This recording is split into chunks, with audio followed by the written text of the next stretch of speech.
Christmas വെക്കേഷന് എല്ലാവരും കൂടി ഒത്തുകൂടിയപ്പോൾ ഈ ഒരു ഐറ്റം ഉണ്ടാക്കണമെന്ന് എല്ലാവർക്കും ഒരു ആഗ്രഹം. എന്നാൽ പിന്നെ ഉണ്ടാക്കി കളയാൻ നമ്മളാണ് തീരുമാനിച്ചു. അപ്പോൾ ഇന്ന് നമ്മൾ ട്രൈ ചെയ്യാൻ പോകുന്നത് ഇഫ ചിക്കൻ.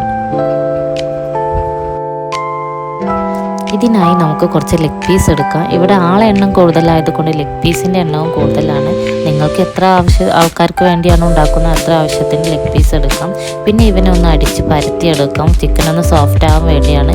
പിന്നെ ഇതിലേക്ക് ഒരു മസാല, കുറച്ച് സ്പൈസസ് ഒക്കെ ചേർത്തിട്ട് മുളക് പൊടി, മഞ്ഞൾപ്പൊടി, ഗരം മസാല, കുരുമുളക് പൊടി, തൈര്, ഉപ്പ് ഒക്കെ ചേർത്ത് പിന്നെ ചിക്കൻ ഒന്ന് ചെറുതായിട്ടൊന്ന് വരിഞ്ഞു കൊടുക്കുക. പിന്നെ ഒരു പകുതി ചെറുനാരങ്ങ നീരും ചേർത്ത് കുറച്ച് വെള്ളം കൂടി ആഡ് ചെയ്തിട്ട് മസാല ഒന്ന് കുഴച്ച് നല്ല പേസ്റ്റ് രൂപത്തിലാക്കിയിട്ട് ചിക്കനിലൊന്ന് തേച്ച് പിടിപ്പിച്ചെടുക്കാം. ഒരു 10-15 മിനിറ്റ് നേരം ഇതിനൊന്ന് റെസ്റ്റ് ചെയ്യാൻ വെക്കാം. മസാലയൊക്കെ ഒന്ന് അത്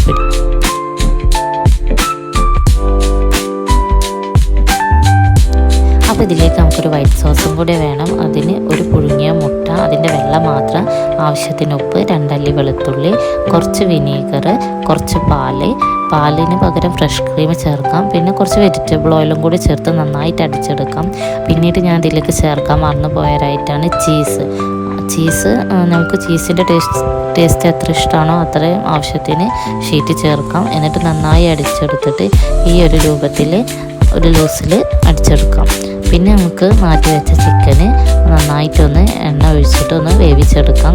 ഓവറായിട്ട് എണ്ണ വേണ്ട, അതൊന്ന് ഫ്രൈ ചെയ്യാൻ മാത്രം ആവശ്യമായ കുറച്ച് എണ്ണ മാത്രം ഒഴിച്ചിട്ട് അടച്ച് വെച്ചിട്ട് ഒന്ന് വേവിച്ചെടുക്കാം. ലോ ഫ്ലെയിമിൽ ഇട്ടിട്ട് അടച്ച് വെച്ച് വേവിക്കണം. തിരിച്ചും മറിച്ചും ഇട്ട് നന്നായിട്ടൊന്ന് കുക്ക് ചെയ്തെടുക്കാം. പിന്നീട് ഈ ചിക്കൻ ഈ പാനിൽ തന്നെ വെച്ചിട്ട് നമ്മൾ മാറ്റി വെച്ച വൈറ്റ് സോസ് ഇതിന് മുകളിൽ ഒഴിച്ചിട്ട് 5 മിനിറ്റ് കുക്ക് ചെയ്തെടുക്കണം. പക്ഷേ ഞാൻ ഒരു സ്റ്റെപ്പ് വിട്ടുപോയിട്ടുണ്ട്.